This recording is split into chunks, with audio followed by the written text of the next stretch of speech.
Hello, everyone. Welcome to Joe Consume Cinema. I'm your host, the Boatman of the River Styx, and today we have Rome, Season 2, Episode 3.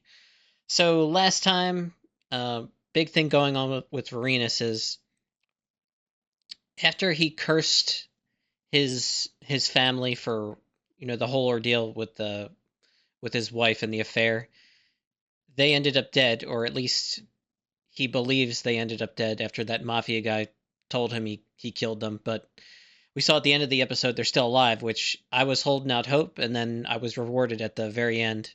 And I think that's the way that Varenus comes back ultimately. But right now, he's convinced that they're dead. He believes he's responsible because he cursed them. Just waiting for him to hopefully course correct, because right now he's convinced that he got them killed. It's his fault, and he's sort of just resigned to his fate. After they killed the mafia guy, it's interesting. It created a power vacuum in the streets, and Mark Antony wants that filled because it's causing him a lot of political problems. There's way too much violence. He can't control it.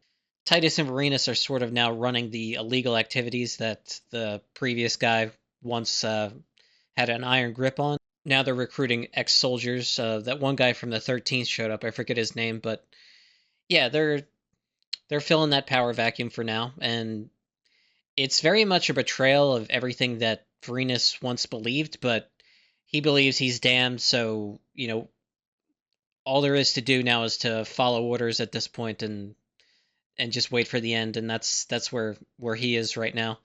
It was really interesting to see the dispute between Mark Antony and Octavian.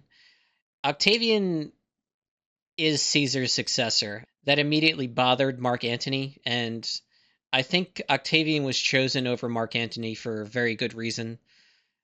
Octavian has a much better political sense, and while I wouldn't call Mark Antony incompetent, he's way too willing to accept corruption and just a degradation of society in a way that Caesar would never allow, and nor would Octavian either, because he thinks it's foolish and ultimately weakens his own position. But Mark Antony just doesn't seem to care. He's much more nihilistic in that sense, and sort of acts rashly without thinking. And he can make moves for sure. It's just so far the best advice politically in the entire show has come from Octavian. And right now he has distanced himself physically from his family and from Mark Antony, kind of setting out on his own path, is clearly moving towards a political future. But right now, yeah, that's where we are. So overall, like, season 2 has been good. I have heard from the person that recommended the show that season 1 was great, but that there is a somewhat of a drop off. So far, I'm not really seeing that. It still seems like Rome to me, and still seems, very good. And yeah, I mean, it's not. I will say that the whole story with Titus and the slave girl it does irk me a little bit that they are so quickly becoming a couple. That doesn't seem realistic to me, but small little gripe. It's not super important, I don't think, at least not yet. But yeah, other than that, still really, really good. Still really enjoying the show. So yeah, not going to prolong this one too much. As always, remember to blank, blank, and blank. Ton of traction for the channel. We're well over 400 by now, so that's awesome. And yeah, just more of that, please. With that, we're going to get right into the episode.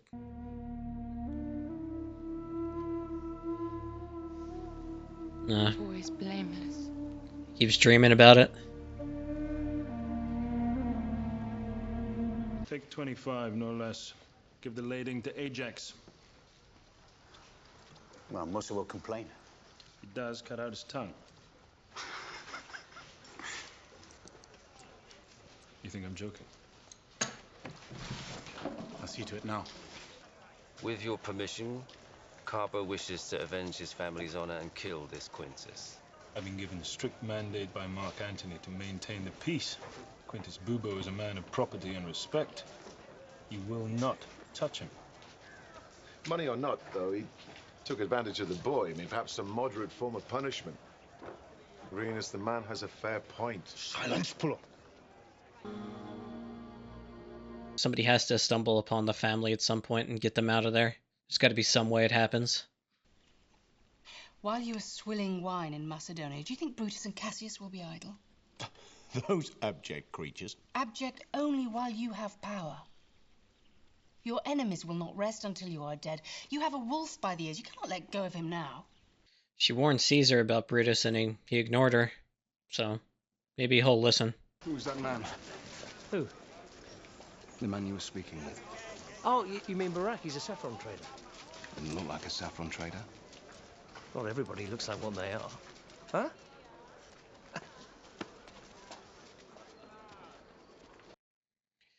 What is his brother up to here? Quintus Bubo and his wife, gelded by Memio's boys. Memio disobeyed me. I didn't kill the old fool, at least. He disobeyed me! Let me go talk to Memio. I'll sort out a compromise. No. If you punish Carbo over this trivia, Memio's going to take it as disrespect. He'll have to retaliate. You'll start a gang war. Very likely. But I've got no choice. And it's your fault. What? I warned you about questioning my authority. You'd learn your place. My place? Well, fuck you, you miserable bastard. I'm the one trying to keep you alive. Oh, you'd like nothing better than to start a gang war, eh? Get yourself killed, put an end to all your misery, take half the city with you. Well, I tell you what. You can die 1,000 times and it won't bring back Nivy or the children or Caesar. Well, who saved your life 12 times? Who took care of that snake Evander? Who carried you home when you were drunk?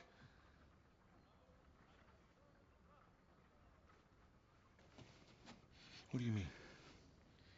Oh, man. Nothing. I didn't mean anything.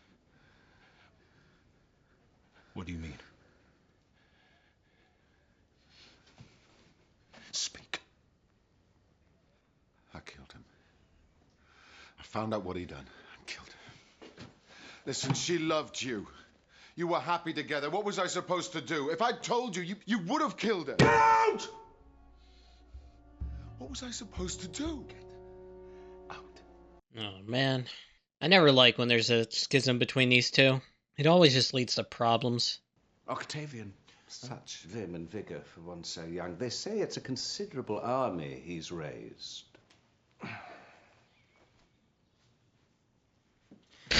When my term as consul is over, I no longer wish to take the governorship of Macedonia. I wish to take Gaul. But Decimus is governor of Gaul. Oh, you can have Macedonia if you like. Senate may suppose you plan to emulate Caesar, camping your legions on our border, close enough to Rome to scare us into doing anything you wish. The next time we meet, perhaps you will propose my governorship of Gaul. No one can make any trouble if the noble Cicero is backing me. Don't think that's a good idea. Make your threats. I don't like to submit to mere implication.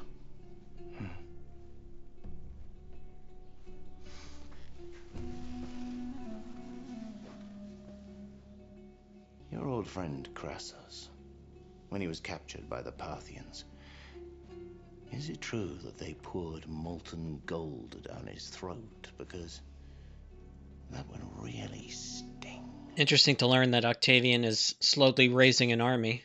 I thought it was for the best. I'm sorry. I forgive you, brother. I understand.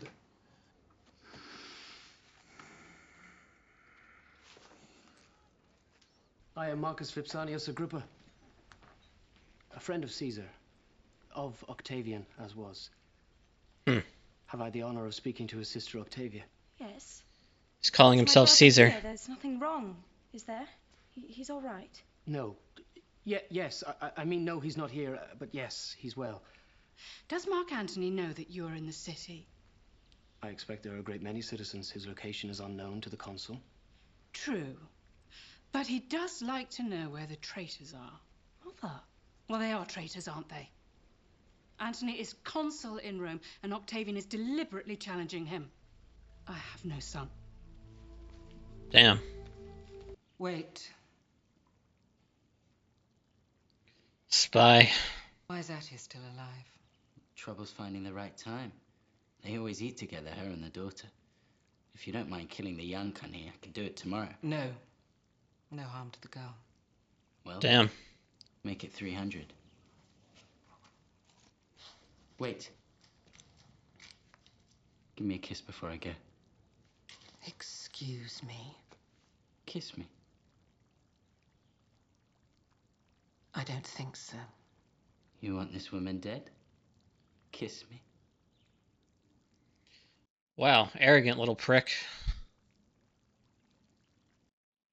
Even if this guy manages to poison Atia, Trevelyan is going to kill him for this after it's done.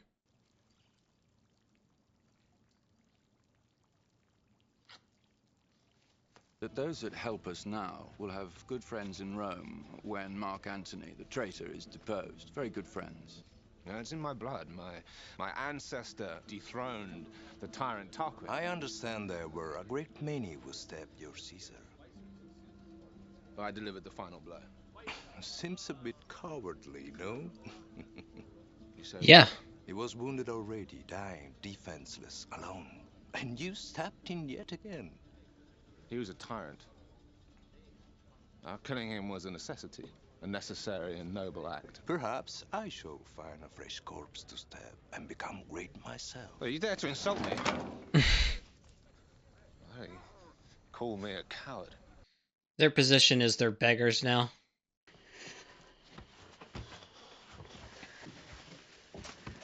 Hey, come here!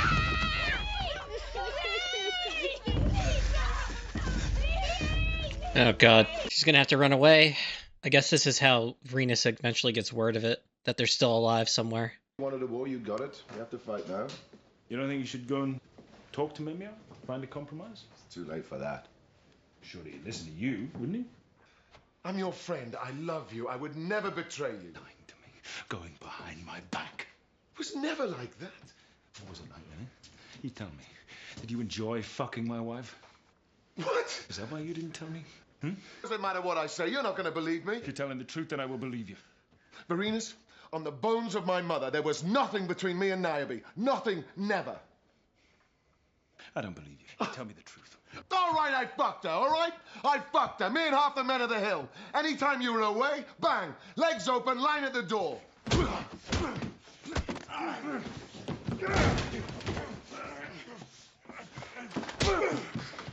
God damn it. Shit.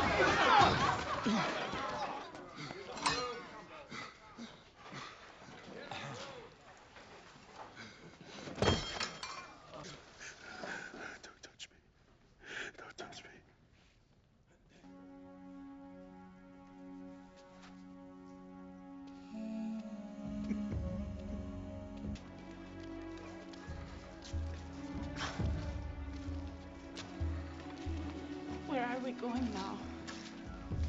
I don't know. Anywhere. Away from this damn place. Let me start my life anew. But the shore is scoured by the tide. Let me be cleansed.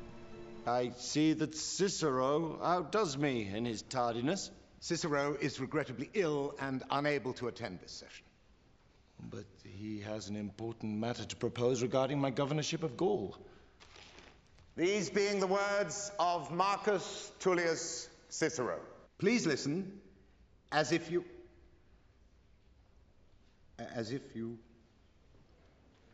Go on.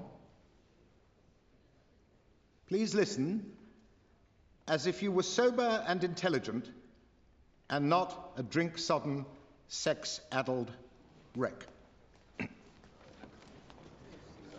You are certainly not without accomplishments. It is a rare man who can boast of becoming a bankrupt before even coming of age. You have brought upon us war, pestilence, and destruction. You are Rome's Helen of Troy.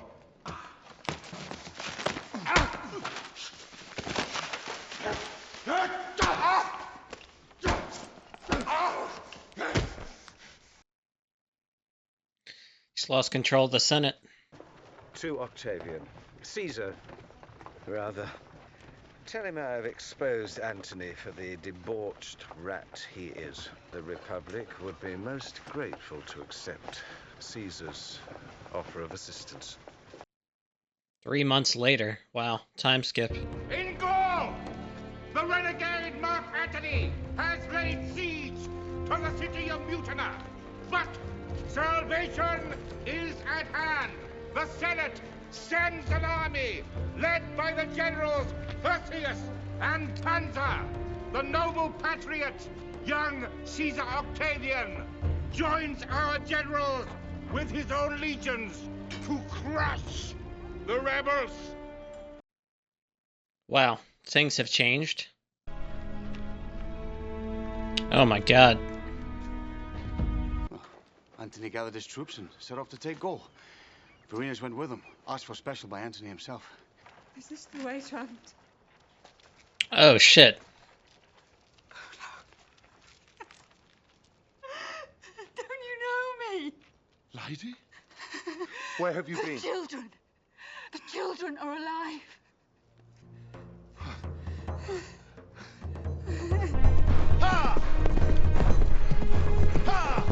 She'll finally be able to enjoy my dinner in peace. Is this where Atia finally dies?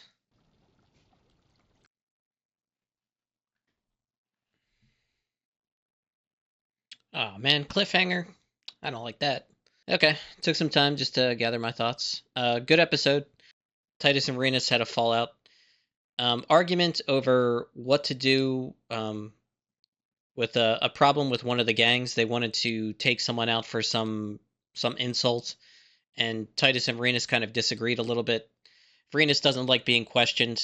It got a little bit heated, and then Titus let it slip that he killed the brother-in-law who was having the affair with Niobe, and yeah, that made things worse. Titus was trying to explain himself, saying, you know, I did it because you two were so happy and he was a problem, and I never told you about it because things were going so well, and I just thought it would make things worse, and it was better if you just didn't know. At first, he acted like he was okay with it and said he kind of came to terms with it. And in truth, his mind took him weird places, like imagining that Titus and Niobe had an affair too, and it was just common. And it's just it just spiraled out of control. They got into a big fight, and yeah, Titus split, finally got himself out of there, which honestly is a good move. The way things were headed, it was destined to end in disaster. So yeah, that sucked. On the political sphere, we learned that Octavian has taken up the mantle of Caesar, and he's built himself an army, and he's making moves within Rome, and they're very effective moves because